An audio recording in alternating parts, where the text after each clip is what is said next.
So guys, there's this video that I want us to watch, all right? You don't want to miss this. So this lady speaking is actually an African American who decided to visit Ghana, and she decided to share her experience here. Well, I cannot be able to tell you if all what she said is true or not right now. But then I would allow us to listen to her, and then I'll give my opinion. Then you also give us your opinion concerning what she's saying, either as a Ghanaian or a non-Ghanaian. But all what she said, well, like I said, I can't say anything about it. So guys, let's stay tuned, watch and listen carefully, because we are going to be doing thorough discussion about this. Let's watch, guys. Hey, this video is strictly for African Americans that are relocating or about to make the drastic step to live fully in Ghana. Okay, take my advice. Rule number one, wherever you move, make sure you get 3 barrels. One for your bathroom, one for your kitchen, and just put an extra one somewhere else or in your kitchen. Even if you have running water wherever you are, just take this as a note to store water for yourself if anything happens. Also, make sure you have a flashlight or a light that will keep light throughout the night. Not saying that things will happen, or a generator, but sometimes lights out happens. And if it happens, you want to make sure you have light or whatever you need to do or take care of during when the lights out happens. As you're living there, try to learn the local language. Even if English is a prominent language there, but try to learn the tree as best as you can. Even take some lessons. This is one hack that I learned that definitely you should use. When you're getting a cab and going somewhere, a boat or whatever, boat is good because you can have your price. But if you're getting an actual cab, say your phone dies, have someone else, another Ghanaian that you know, or somebody that's cool that can get you a cab for you that will negotiate the price until you get fully immersed in the culture and know what to say. When you're buying things, always negotiate the price. Ask for the buyer's last price, or what was the last price of the item that you're wanting to purchase. It helps. And even get cool with a Ghanaian person and have them go with you to buy those things. Wow, this lady actually analyzed her stay or experience in Ghana really, really well. I agree with her to a certain level. The point where she said you should have a flashlight because anything can happen. Well, that's true. At least nobody knows what might happen in the future. But then, lights out are not common in Ghana here. You don't just go blackouts like that. Before there is a blackout, they normally announce, all right? The electricity company normally announce to the public that on this day, on that day, they are going to take out the light system. So yeah, I don't know where you stayed, and I'm sorry for the experience you had about that, but it's not common. Now, considering the fact that you have to learn the Ghanaian language, that is so true.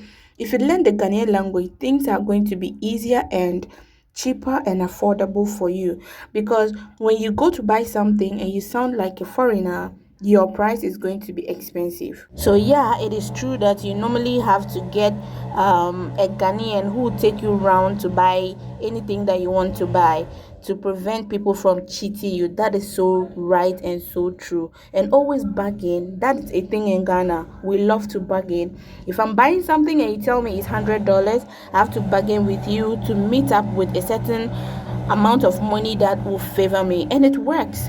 So yeah, I agree with her on that. Let's watch another video. And pose, tell them that's what you want, and walk somewhere else so they can negotiate it for you. When you come to Ghana, know that things are not going to be as quick and as fast as they are in America.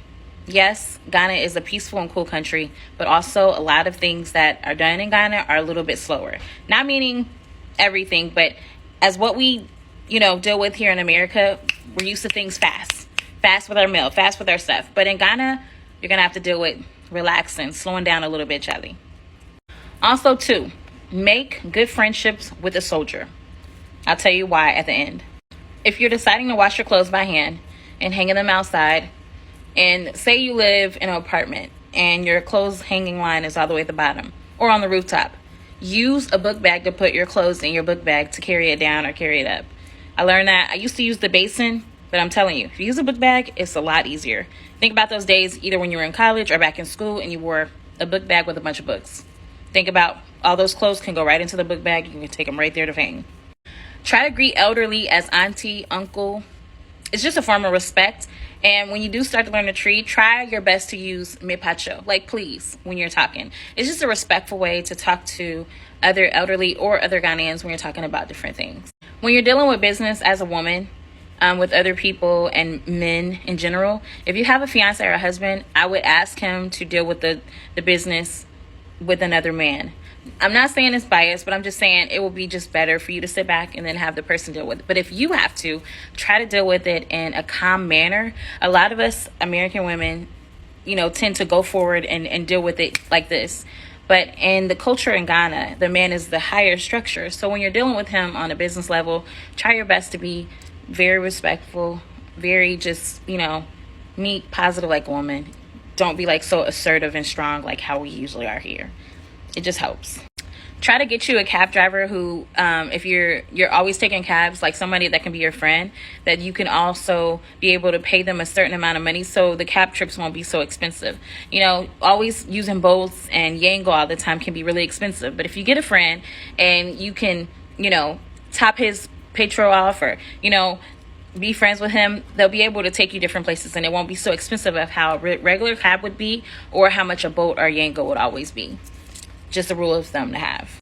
Oh, when you're renting a place or anything, make sure you get everything in writing and make sure you have a video. I always do video on any documents that I'm signing or So it's a culture thing in Ghana here, okay? As a woman, it doesn't necessarily matter the position that you are in, right? No matter what position that you are in, your husband is your husband and he demands respect from you. Like you have to give it to him. It doesn't really matter. So yeah, that's a culture thing in Ghana here. You don't disrespect your husband just because your position is higher than him. And she talking about making friends. That's so good. It's a general thing. You can go to a country where you want to live peacefully and you want to live on budget and you don't make friends. Of course, if you make friends, they will open your eyes to see the other side of wherever that you are. It's not only in Ghana here. So yeah, I totally agree with her to actually make friends with people and things will be affordable, especially with the cab she's talking about. When you have a cab driver, I mean, he would actually make things cheaper for you as compared to renting a boat all the time. That is so, so true. And I agree with her on that.